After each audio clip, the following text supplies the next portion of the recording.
Welcome in, everyone. RFK Refugees Podcast. Ted here, John here on a Labor Day weekend. We are observing Labor Day. Everybody off, but we're not off because there's applause that just came through. Yeah, John using an audio switchboard or some sort of audio board. I'm gonna get some Ben Olsen quotes. That's really what needs to happen. I can upload media. I've been saying that for 3 years. Yeah, man, we got to get some. I do have when I was doing my RFK Refugees, I did pull across some like soundboard edits of like Dave Johnson and goal calls when I was trying to do Football Manager, which didn't end up really coming to be a regular thing, but I still created like a little soundboard that I could use. So let's put that over here. Anyway, hi everybody. Hi, how are you doing? Hope everybody's doing. Hope you're doing well in the chat. Hope you're watching us here. Twitch, Twitter. I don't think we're on Instagram, but Facebook. I think we're still working on. We need some more people. So go follow us on Facebook if you're still old. If you're on the using fence. Facebook. John, how you doing, my friend? How has your holiday weekend been? It's good today. When I think producer Brian would know, like your weekends with a young child on a holiday is basically I went to a playground for like 3 hours, and then I got ice cream, and then I made hamburgers. That was my whole day. That was good. I'm not complaining either. There was 2 games of soccer, which we're going to talk about, which were both pretty interesting, and I didn't have to leave my house for, which I'm a big fan of both of those. So I had a little bit of a break from going to Audi Field, which ends in 6 days because they are playing Saturday afternoon at Audi Field. How was your weekend? It was good. It was. I went to actually took a small trip up to Northern Virginia to a gender reveal party for 2 friends of ours. Did not get confirmation on which national team they think their kid will be playing. They have a choice of 3 different nations. So. Nice. But did not get confirmation of that. So I will keep you abreast of that situation. No, I'm just kidding. There were no forest fires or anything resulting from this gender reveal. No, that was the call I put out. I said, all right, let's not trend on TikTok. Let's not become a front page story on the Washington Post. We don't need any of that. If we don't do that, we'll be good. No, it was. We don't want to see any article that says guest of the reveal party, Ted Meyer, co-host of RFK Refugees. We don't want that in the news. Yes, I have a reputation to protect. So, but no, that was good. It was good to see them. I got to see some of their friends who I met through the wedding who I hadn't seen in a little bit. So, it was fun. It was a nice experience. Got to see they just got a new house, so I got to get. Did you go past Stafford, Ted? What's that? Did you go past? I did go past Stafford. Sorry, I didn't even say hi. It's fine. It's whatever. I'll work on being better. But we got games to talk about. We got people complain we talk too much about other stuff. So we kept it to 3 minutes. So I think we did a pretty good job. Let's talk DC United. DC United coming into the road. Things not looking great. Maybe some changing opinions happening on this team. Things weren't. But before this, things weren't looking good. They. Coming off that really kind of ugly looking 4-3 game against Dallas, heading into this game, and they, of course, in true DC United fashion, just keep their noses in the playoff picture with a fairly, I don't know if we call it dominant, but a fairly, they were the better team and they were the deserved 3-1 winners over Toronto FC on the road, which is a good thing. John, give me some of I think we're seeing vibes on this team just shift. It's like all over the place. I feel like sometimes with this team, and I'm trying to stay grounded in this win because I still don't think this team is going to make the playoffs, and maybe next week changes that. We'll get into what's going to happen with the game against Chicago, but with the absences and everything like that, how close everything is, and kind of, the fact they're still missing David Schnegg, who we found out picked up an injury. We'll get into that maybe in a little bit too. Still not positive, but John, are you changing perspectives? Or are you still kind of where you were maybe last week? I think it's fun to lose all perspective and subjectivity every single week. And when they win, have a good weekend and a good week. And if they lose, just chalk it off to whatever. That's sort of the way so like after this, I'm like, this team has secondary scoring all of a sudden. Mm-hmm. That's cool. That's great. That's a new phenomenon that I think we should do more of. That's great. Sure. Was Toronto shorthanded? Yeah, they were shorthanded. So are we, but so were they.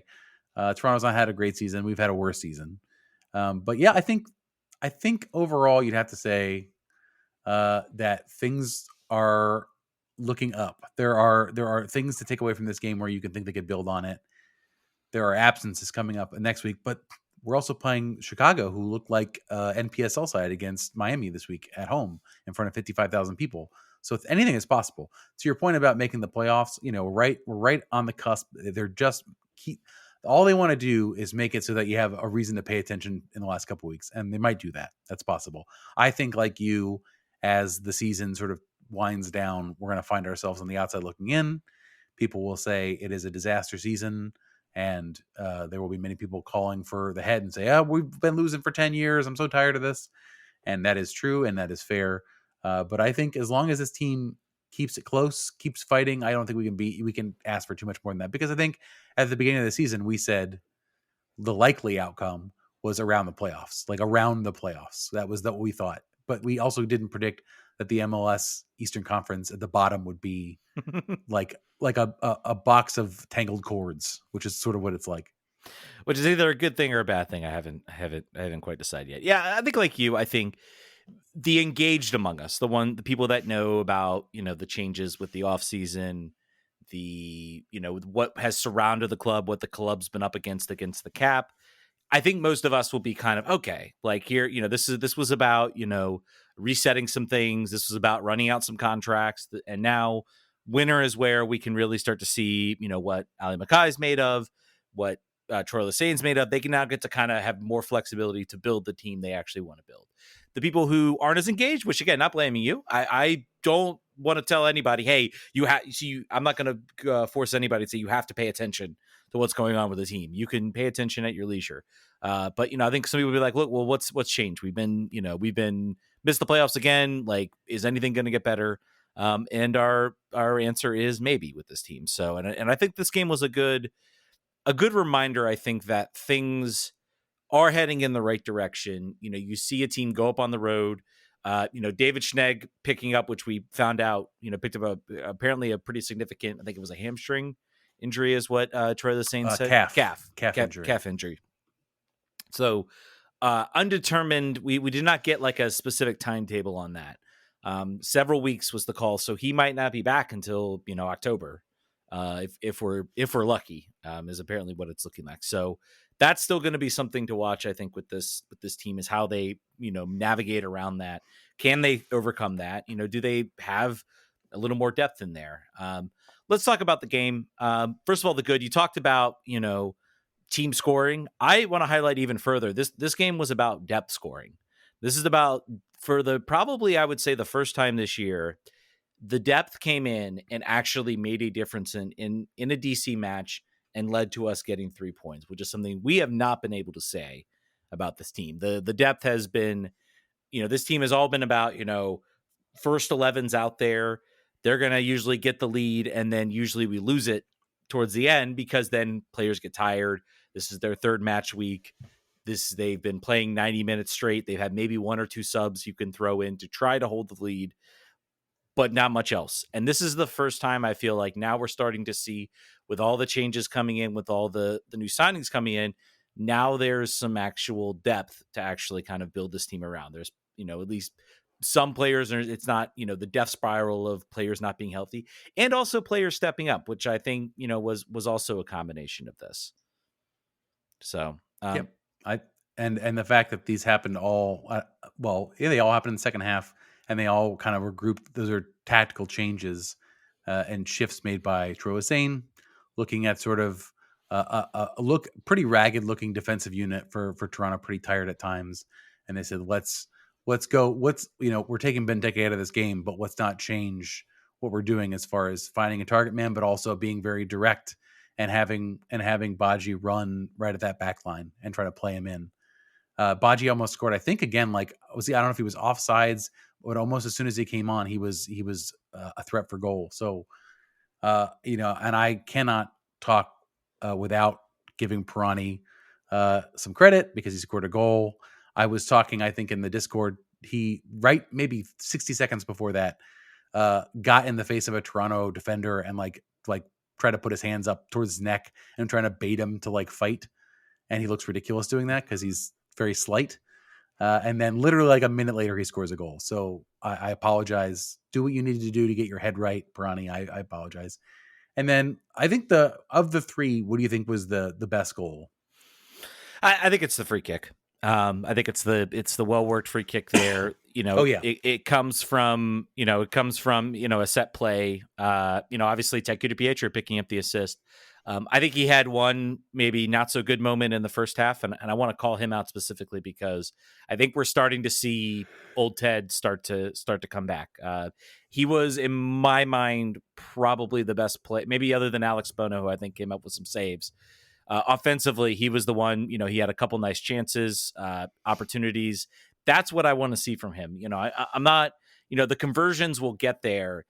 What we weren't seeing at the beginning of the year was him getting in those spots, getting those opportunities. And I think now we're starting to see him start to game, where he's going to get 2 or 3 good looks at goal. And then he's going to also be the setup man. He's it's a set play. So he, goes on the end of it, header right to Martin Rodriguez, who finishes it.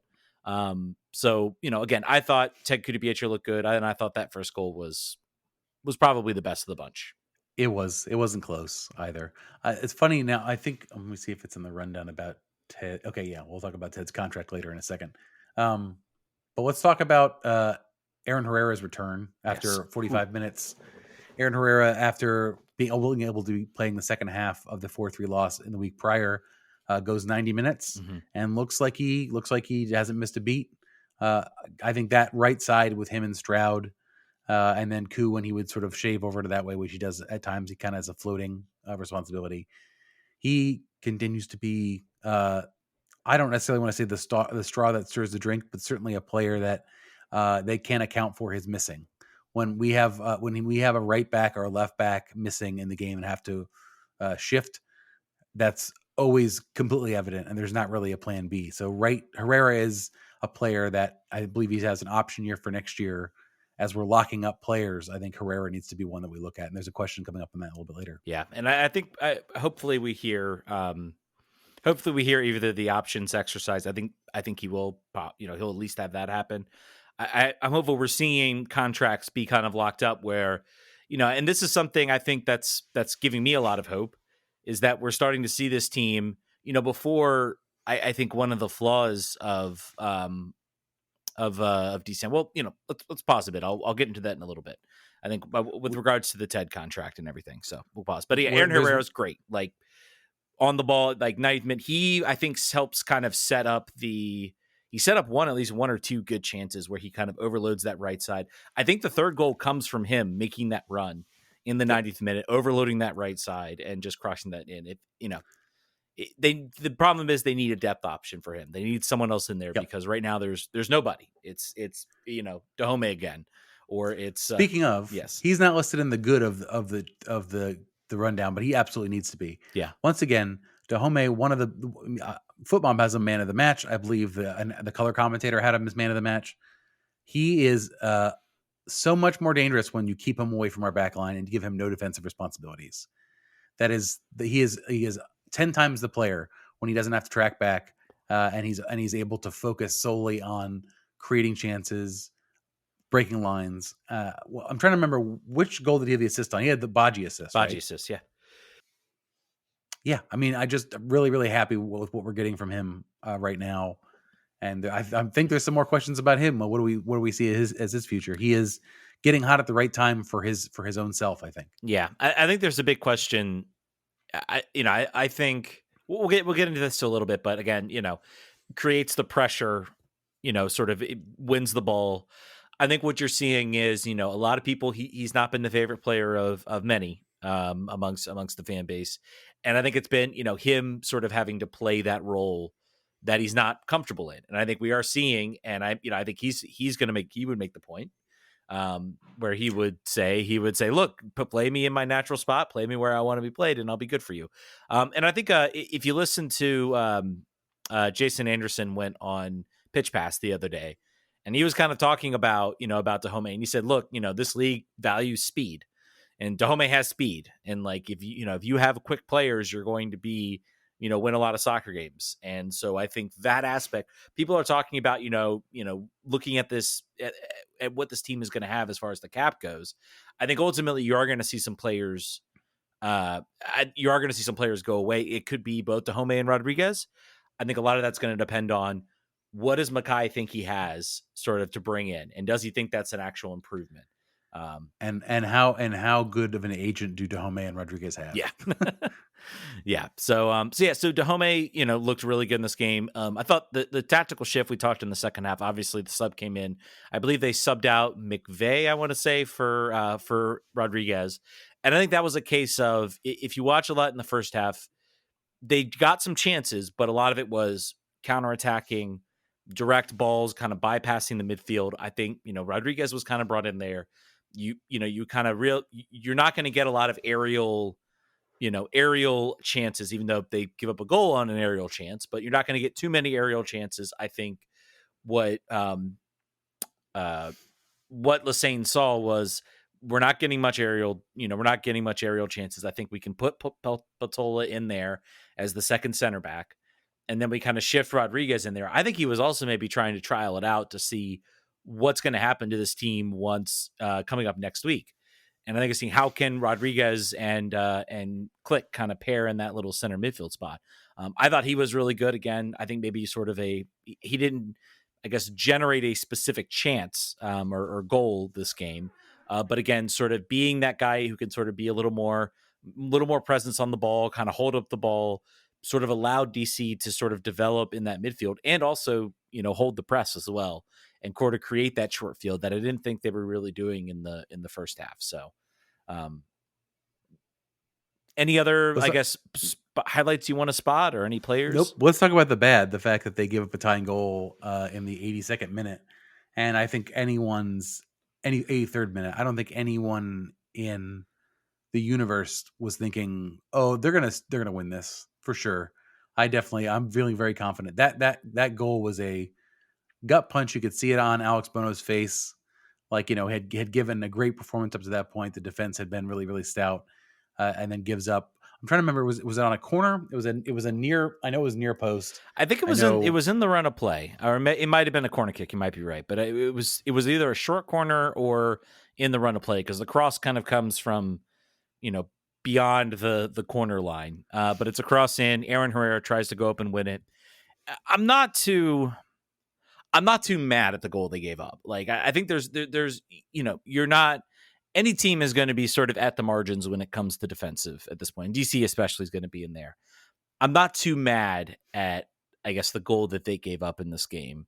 It's, a cross over the top. They don't have height really in that center back line other than Bartlett.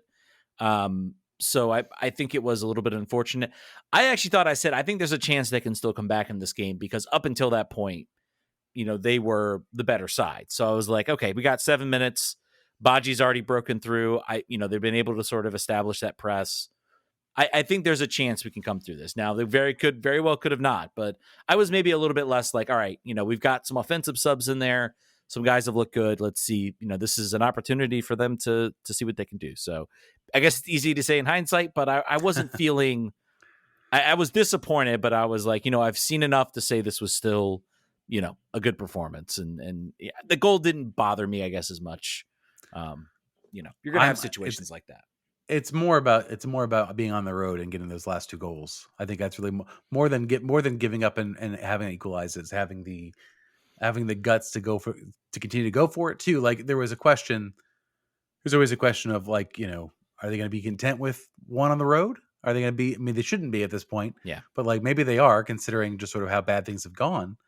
But they were pedal to the metal immediately. Right, they almost scored right after the fact. So, I think that's actually, it's in our bad column, but it's kind of a good. Yeah, and then the only ugly moment I had, I think, has been Teke, 22nd minute, sort of has a 3-on-1, and oh boy, I remember this now. Yeah, yes. seems to get caught of 2 minds as to whether he's going to shoot it or pass it, and decides I'm going to play the defender, pass the ball right to the defender. Not a good moment. Could have been a moment where this team might have, gone up in this game. I would say probably the ugliest moment of this game. That was only the really ugly moment that kind of stood out. I can't recall anything like particularly ugly. Nope. That was sort of really bad, but maybe not the strongest game from Mateke. I don't think he really got many chances other than that. The rare like not 85th minute substitution when he is subbed. He was actually subbed with some time on the board and no injury. So that's pretty rare. Tells you how much this team has probably needed a Dambaji earlier on in the year, that maybe when Benteke wasn't at his finest, instead of just like, well, just keep on trying, I guess. Just keep on keeping on, man. We don't have anyone else. It's right. So it's just you. So I think that's probably notable. Not his best match, but we'll see. We'll see what maybe Chicago brings some more opportunities. Yeah. So I think a good game. Anything else I guess we want to cover from this game? I think we've kind of hit all the main points. Good win. Do you want to do the questions before the team news?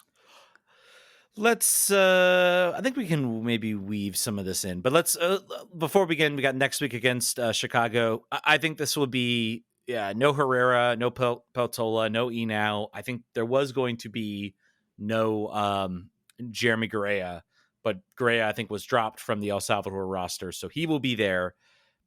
I believe we actually have a question. I want to pull this up. I think was from Brendan Cartwright. With Patola and he now out on international duty and Jackson Hopkins hurt, is it Jeremy Gray time in Chicago, or does Click play the CDM and Rodriguez plays the A attacking midfielder? I think that's what you see. Hopkins is also close to return. Yeah. So he may be back as well. I don't think you'll see Hopkins start. I think you'll see him definitely come off the bench, but my full expectation is that you are going to see Mateus Click and Martin Rodriguez. Something else I wanted to highlight as a good thing, goodness gracious, a great thing, is that Mateus Click managed to stay out of the referee's pocket. If he had picked up a yellow card in this game, he would have been suspended for the Chicago game. In my opinion, it would be even lower than what it is. You had said you wanted to see him subbed off too. That would have been probably a good thing. Yeah, I was like, well, the point we were up 2-3-1, I was like, all right, get him off. Like, we don't want any sort of, but I understand that, the nature to bring him on. I think it was 1-0. I was like, all right, let's bring on like a defensive minded sub. Let's like lock this thing down, and then we can keep Mateus Click. But very, very good for him. I could tell maybe there's been kind of some words down to him about, hey, you're on your last yellow. You got to be on your best behavior. Chill. The clickhousery that we've seen was maybe not there. So also I've said it already. The Chicago played Inter Miami at home in front of a full Soldier Field, basically with no Messi, which is the second year in a row where they've had no Messi at the Chicago home game. They lost 4-1. They looked pretty good towards the end. They had 16 shots, 3 big chances. They had a 1.5 expected goals to Miami's 2.1. So I think one of those was an own goal. So I think, they were a bit stretched at times. The Taylor goal was a result of that. The Suarez goals was a result of a mistake. I was watching that sort of after the DC United game. So Chicago has been poor this year, but I don't think the 4-1 scoreline does not they weren't as bad as that scoreline tells them. And we're coming in there. They're coming. Is it in DC? No, it's in Chicago. Forget. So but it's not going to be in Soldier Field. It'll be at Bridgeview. Because I guess they couldn't sell as many tickets to Inter Miami as they could for DC United. I can't believe it.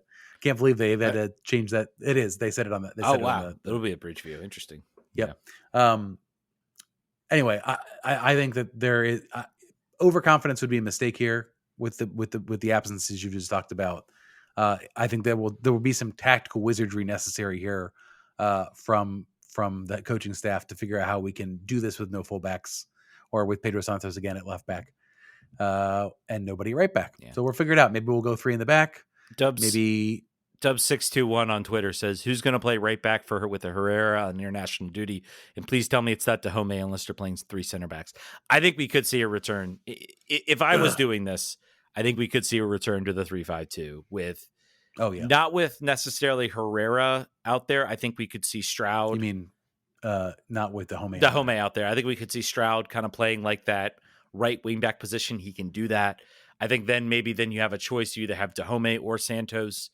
I think maybe you play Dahome and, then you kind of trust you're going to have your sort of your midfield kind of set with Rodriguez and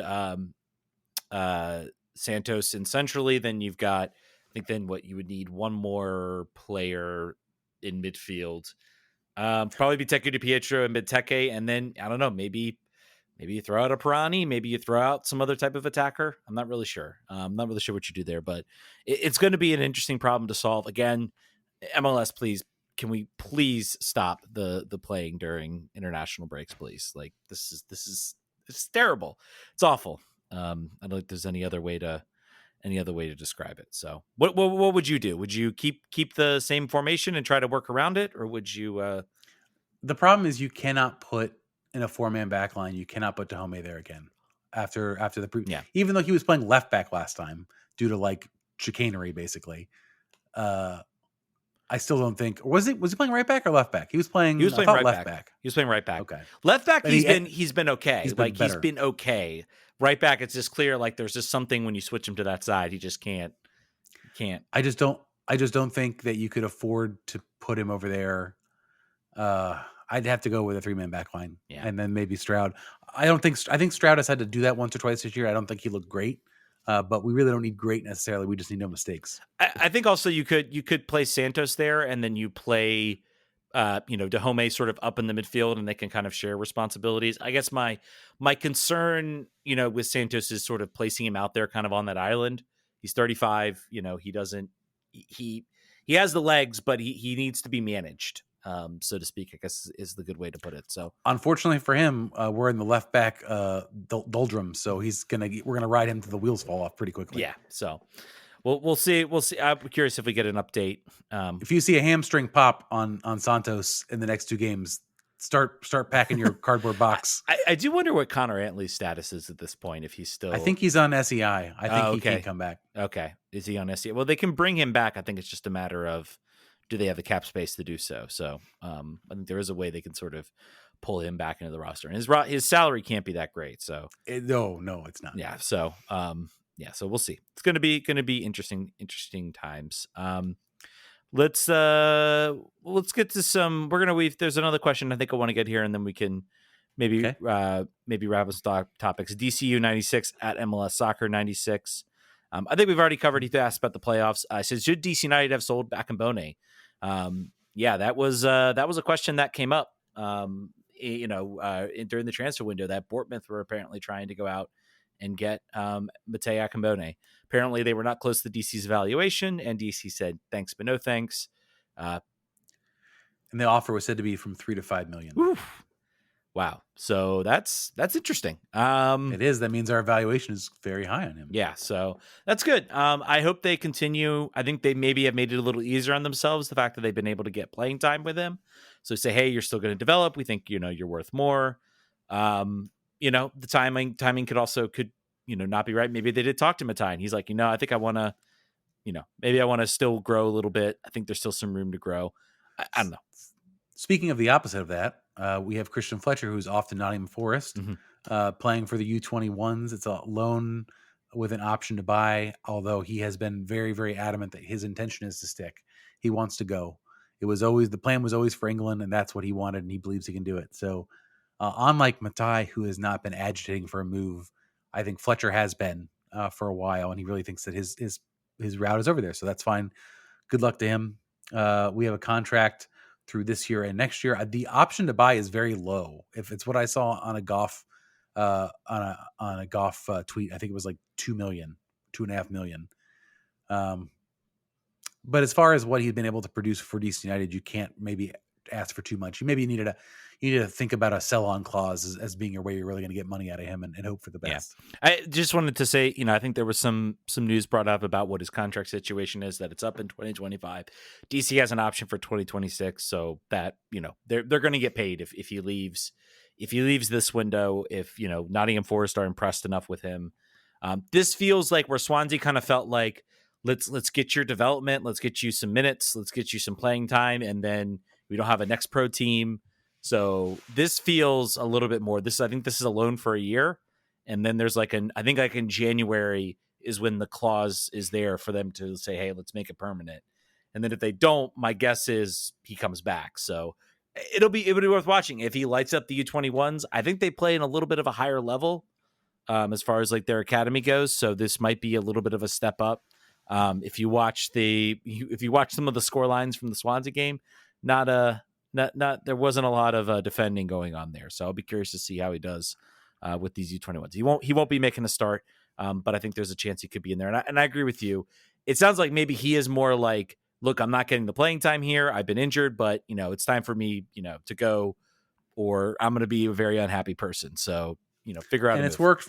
It's worked for Griffin Yao. Mm-hmm. So I think there's a pathway there. You'd hope, in an ideal world, you have a player that is able to accept. You really want the Kevin Paredes. If there's any sort of path you want to have repeated, it's break in, get your feet wet, start to excel, start to really, really become like a really, really dependable player, and then make a big step up in your career and get a good financial return. That's what you want. More often than not, DC United typically has a player that they are unable to get to that middle step. They're not able to become a week in, week out starter for DC United and contributing. They skip that part. They go to like break in, do some cool stuff, and then fall off and then get sold. And that really hurts you on what you're able to get in return. But players are not being kept here hostage. I think that's important when you look at how, the academy or, youth development is envisioned here. At least it's not you don't get to leave no matter what. We're going to ride your contract out for every option we got. So at least there's that. Yeah. Speaking of, you mentioned Swansea too. Wanted to just close the loop on player movings. Tyler Miller, a player I have said now for a month and a half, is out of here. Was attempted to be loaned to Swansea, but it didn't work out because he didn't have a passport and he couldn't get a work permit. There's still a possibility that they get rid of him or loan him elsewhere, just terminate his contract. He wants out, contract up this year, but I assume that will happen. I think they'll probably terminate the contract here pretty soon. Yeah, I think it'll be a question of, does he? I think does he find somewhere else to go? Is there another team out there willing to sign him for next year? Is it USL level? Is it maybe some other level above that? Maybe San Jose comes a knock in. But again, his contract is up this year. He is free to sign wherever he wants. He has a 6 month. I believe it's within 6 months. So I think the team is like, look, just let us know, and we'll just release you from that contract. The classic work DC permit way. stuff. The work permit stuff is so European protectionist. Like listen, you're good enough to play, and we want you to play, but we want to make sure that Jeff Bridgerton from Colchester United has his opportunity to move up the pyramid. So sorry, Tyler Miller, you can't come in here and play goalkeeper at Swansea. Yeah, and then I think the side of good news is Teku DiPietro has apparently re-upped his contract. I think this is very good news, and I think this is one of the utmost like positive things I think I've seen. Where this is a team that could have said, I think in years past they have sort of pushed off these conversations, and they've said, well, we don't need to get into this now. We'll come to you, at a later date. Luciano Costa is a great example. He apparently went into the front office, I think, after the 2019 season. I think still had a year left on his contract, and was like, "Hey, guys, I want to, I want to be signed. I want a new contract." And they were like, I don't think so. I think we're gonna wait on that a little bit." And I think this is a positive. If this is a move away from that, from that Casper era of like kind of waiting until that last moment, I am so happy, because that has been one of the most frustrating things about. If I had to pick one frustrating thing about Casper, is that he always wait till last minute. But take DiPietro, U22 deal, he would now count against the cap. So that is maybe a minus, as he right now does not count against the cap because he's on his original homegrown deal. But it allows him to get paid, allows him to be whole, allows him to be satisfied, and he counts less against the cap. And they really had to do this. This would be the year to do it, because otherwise he's above 22, and then I'm not sure what exactly happens or how that works with the U22 deal. But they're able to get him in there. It's a use of the U22 slots that I think we'll see. Those players that aren't ready maybe for that jump yet, but they are certainly good enough that you can sort of keep them in the league and allow them to get paid a little more. So one of the more interesting things to watch. Of course, we did it when bringing back Chris Durkin last year. So one of the more interesting things. This is the first player that sort of moved up from that homegrown contract into that U22 slot. So the only benefit here for the club is that there's a reduced budget charge. Correct. Typically, the whole benefit previously was that you want to use this spot on an international acquired player with a transfer fee because the transfer fees didn't count on the amortized salary cap. Well, So typically, also the other benefit here too. Sorry to interrupt, but the other benefit here too is that if they sell him, they keep the whole fee. So they don't have to do any sort of like, paying down or, they can convert it into GAM. I think they can still do that if they want, but they do get the whole fee if they sell him. So that's the other benefit of doing this. If he has like a breakout year next year and like pushes through and is like a best 11 player, and then the Europe calls start coming a little more fast and furious. So, so MLS needs to absolutely seriously get rid of the not 100% of all transfer fees being kept and paid for by the club. That is they've got to do that. You were saying before that unless he was not on the under 22, they wouldn't get to keep the whole it's transfer fee. I think he wouldn't count as a DP, so maybe not, but I think I don't know. It's MLS has some wacky rules. There's been a lot of so now it is. Just want to make sure that a club shall receive 95% of all corresponding transfers or loan fees from any transaction after it has recouped all out-of-pocket cash payments made by the club in connection to that player, if applicable. So that has now changed. So if they even do that, they still wouldn't be able to get that. So the real benefit is not having that. And this is important for a team that is salary cap constrained, or in the past has been, is making sure that you use every single mechanism that lowers that cap number for players you want to keep. You can't be mad at it. Does that means we now have one more under 22 spot? Yes, that we can go out and spend on however we want to spend as far as the transfer fee goes, if we want to. Or we can buy down. If we only want to sign one DP, we can do the 2-4, and we get the $1 million in GAM. So a lot of things to talk about. We'll probably cover. Once this starts coming to fruition, we'll probably start covering. A little bit more about what this team is. I think we've talked. We're gonna have Ali. We're gonna ask for Ali Mackay 1,000 times from the front office in the off season. That's gonna be my winter project. Let's getting that to happen. Yeah. We'll definitely. Good luck. We'll definitely do that. Good luck to us on that one. All right. So yeah, I think that covers all of it. I don't think there's really anything else to cover. Let's wrap up some of these questions. Todd Dudge on Facebook: is Dahomey worth keeping now? I think Lesane would want to. Positive energy type of guy. I think salary is going to be the key for him. Where is DC on the salary? Where are they on the cap? I think it's also worth mentioning, what is, where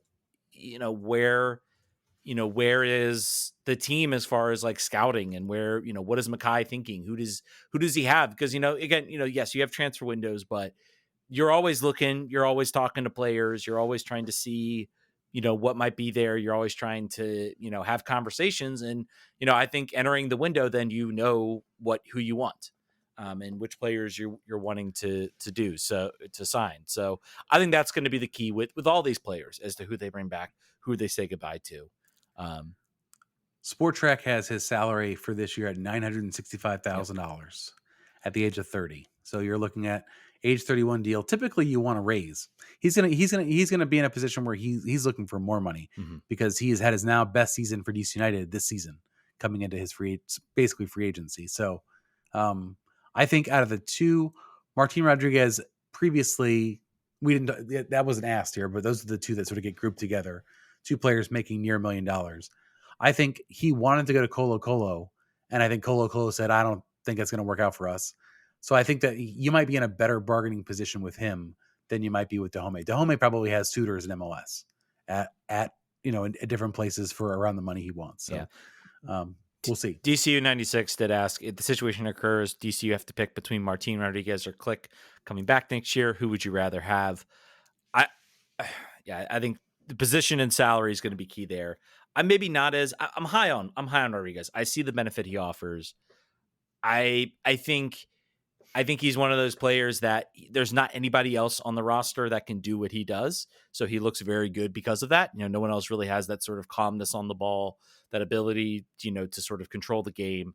I think Borracino might be the next player that you'll see that maybe has that type of ability. So I kind of look a little bit kind of like, yeah, he looks good because no one else can do that. And so it kind of like, when you're standing in a room, when you're standing in when you're standing in your room and you watch, I think you're kind of getting some. I don't even know what the phrase is. I completely lost the train of thought, but you get the idea. You get the point of what I'm trying to say here. So, and I think I would go ahead. I would take Click 10 times a week. Yeah. Out of those two, I think you can find. I think Martin Rodriguez's are a dime a dozen on the market. I think you can find him at that cost. And then there's the question from Richard Wolson says, if DC and I were able to convince Mateus Click to come return for another season, but on a TAM deal, would you take him back for one more season? Absolutely, 100%.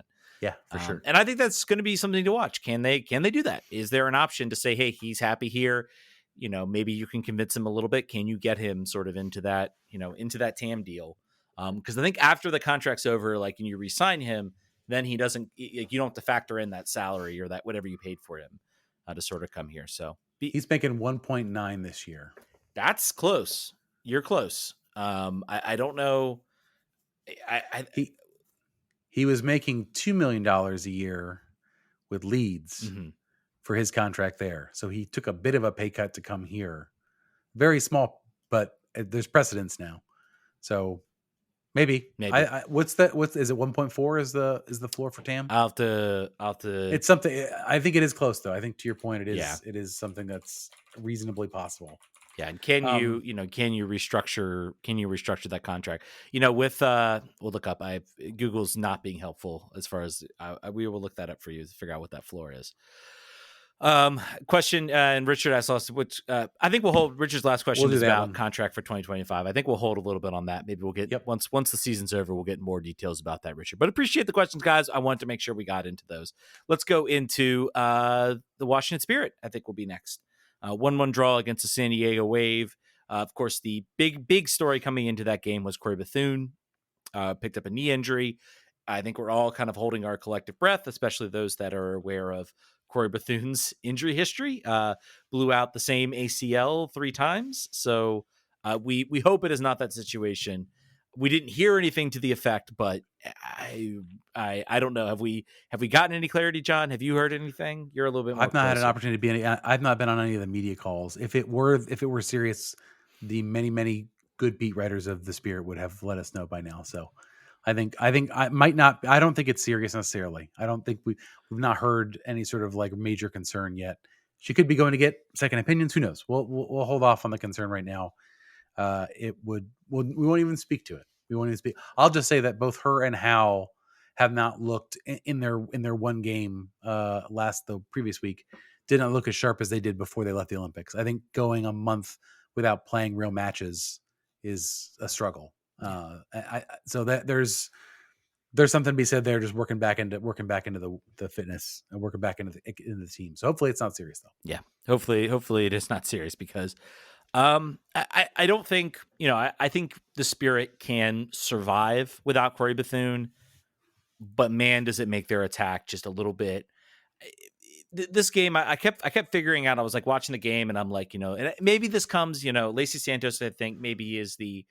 She's going to need time to adjust. She's going to need time to be in there. But the Spirit just kind of looked, it was like predictable, I guess is the way to describe it. Like, it was like you were even watching the game, and I'm not an elite soccer, where none of us here are elite soccer players, but you can tell when a team is better, but they just don't have that kind of that player that's out there who maybe sees something that nobody else on the field sees and can make that pass or make that move that really kind of generates, the opportunity.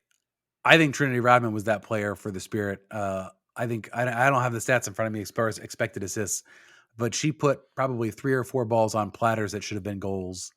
Including one that Sarr just whiffed on, like just swing and a miss, like a baseball player. Like Rose had a breakaway where if she touched the ball to the left, she would have either gotten a penalty kick or she would have been able to score, but she just basically pushed the ball forward and then ran into Sheridan. That was a missed opportunity. Lacey Santos hit the crossbar once. Sarr had 2 pretty straightforward misses that should have been goals. There was an opportunity where Rodman played a square ball and Sarr looked into position, but Gabby Carl took the shot instead and pulled it left. This is a game they should have won. Mm-hmm.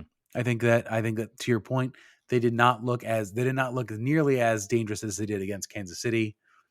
Corey's absence could be a part of that. I think that they just did not look sharp in possession. They looked very good on the break and in transition. I was impressed by that. The goal they conceded, so obviously the first goal was an own goal. Rose also scored another goal, but was offsides. So there were looks, but the goal they scored was an own goal, as a clearance off of the face of a San Diego defender into the net, which is not the way you want to concede an own goal if you are the defender. And then off of a corner, I hate just not a very good corner. There was a little bit of a pinch towards the like outside of the 6 towards where the corner was being taken. Andy Sullivan probably a step slow to close in on the goal scorer. What was the name I don't have in front of me, but it's is McCabe. Also the one who scored also the player who scored the own goal. Yeah, that one she liked a lot better. It was a lot less painful. But just they did not look very dynamic on their corner defense. I think, to your point about looking back on things, hindsight being 2020, you always look static when you concede a goal on a corner. I think last week or off of a set piece, I think of Dom Baji standing on the back post as the goal gets scored on that. So you always look at it afterwards like, Jesus. But they were, I again did not get a chance to listen to the post-game press conference. If the little bit I know of General Alves would tell you that he was very, very annoyed at that, and probably was also annoyed at being wasteful. I'm not sure. What we have yet to see, because it's been so short and we've not seen disappointment before. We've not seen what this coach will do with performances that were somewhat uneven and making a change. Like, does Ashley Hatch get a run out after a decently wasteful performance by your number 9? I don't know. We don't know how he operates. So I guess that's something to look out for, and we get to find out very soon because they play on Saturday. Yeah, and just your talk, I obviously will contend that that Trinity Rodman created opportunities. Again, she also, I felt like there were times she cut in, and then faced up a shot, and it was like you could just telegraph. The shot was telegraphed, like you just knew that the shot was coming. So that, those were just kind of the things I talk about, and that's something I think Courtney Bethune brings. She has an ability to see that pass, maybe that isn't there. I will agree the breakaways, like they should have had a goal at least or two. I think the XG ended up being like something like 1.58 XG. So, and they generated, I believe, like something like 14 shots on target, and a lot from inside the box. I think at least 12 of those were inside the box. But that also tells to me that looks like almost like a very wasteful, like you're not picking the correct opportunities to actually generate better chances. So that's the one notion, I guess, from this game is I feel like their shot selection maybe was a little bit off today, where they weren't putting themselves in opportunities where you can have sort of high, your high sort of chance opportunity, your high XG chance opportunities, to where actually, like, getting a goal on 1.58 XG is not necessarily like a poor, like necessarily a really poor, like if it was 2-3 and you're only scoring one goal, then there's something, there's something to that. But do they count an own goal in the XG number? Probably not, right? Probably not. So should have had 1.5 of their own. That's true. Paige Mateer had another good match. I'm not going to say it was because I spoke to her last week, but it could have been that's why. Had created 3 chances from right back. Okay, this is a good spot for her to be in. 84 touches, 2 in the opponent's box, 13 passes into the final third. Defensively, she was 3 for 5 on tackles, 1 block, 3 clearances, 1 interception, 10 defensive actions and 7 recoveries, 5 duels. So great back to back. Great start for her and right back. It's almost like, Gabby Carl plays kind of that traditional sort of right back, sort of playing wide on the field. She's going to kind of cut in. What I noticed about Paige Mateer is that she plays right, but she almost plays a little bit inverted where she kind of cuts in. And I think that creates a lot of problems for teams that, when you have a player that kind of cuts in, you can kind of create overloads in the middle where you have multiple players that are trying to mark, and that opens up spaces for other sides. So an interesting, like, I think it's been something that, I'll be curious to see how it develops. Do teams finally, figure out a way to stop it? Because I think right now what you're dealing with is there's not a lot of tape on it. So nope. You have, when you have Paige Mateer making those runs in the middle, she kind of cuts inside. Her goal comes from literally, she scores it from, I think the edge of the what is it? The penalty circle. I can't even think. Wow. Right at the edge of the 18, kind of near that ellipse. And, that's not a place where normally like a right wing back is going to go. And I think also it helps that you have a player in Trinity Rodman who likes to get wide and kind of cut inside, when she gets outside the box. So you kind of create space in there where she can kind of maneuver in. So interesting thing to watch, kind of how she's sort of bringing that. She's playing right back, but she's definitely like cutting in centrally in a lot of cases too. The thing to watch there too is that since that's been the case, Hal has had 2 ineffective games where she's not put any sort of effect. And I think that's because when Paige moves forward, Hal drops, which is what you need to have happen when that. So that's something to watch with that sort of setup on the right-hand side, what an advanced right back does to Hal's ability to do what she was doing before in the attacking side of the game, being more of a factor that way. Lacey Santos, I think a decent performance, obviously could have scored. I think she made 2 or 3 really nice passes around the box that generated chances. I think she's still not all the way there yet. That's what Jonah said after the Kansas City game, that she's still well off where she's going to be when she's all the way fit. I think it'll be interesting to see if, fingers crossed, Croy is not gone for the long term.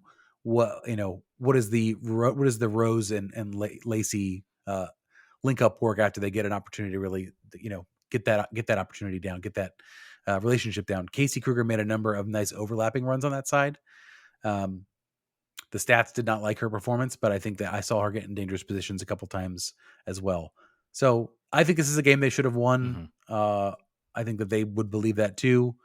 They're next. They're going to play a Portland team that lost 5-4 to Kansas City, which is a game that I have to watch the highlights of because I didn't even know that was the score. That's bananas.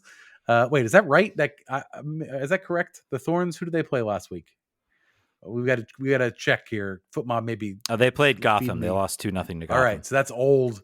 That's an old number. Good, because that was insane. Who they played? They played Gotham and lost 2-0. Okay. No, that Gotham played Orlando this weekend. Is this Saturday? Nope, never mind. That was I think they might have been off. They played North Carolina. They played Bay FC. They played Bay FC. Sorry, it says Friday. Bay FC August.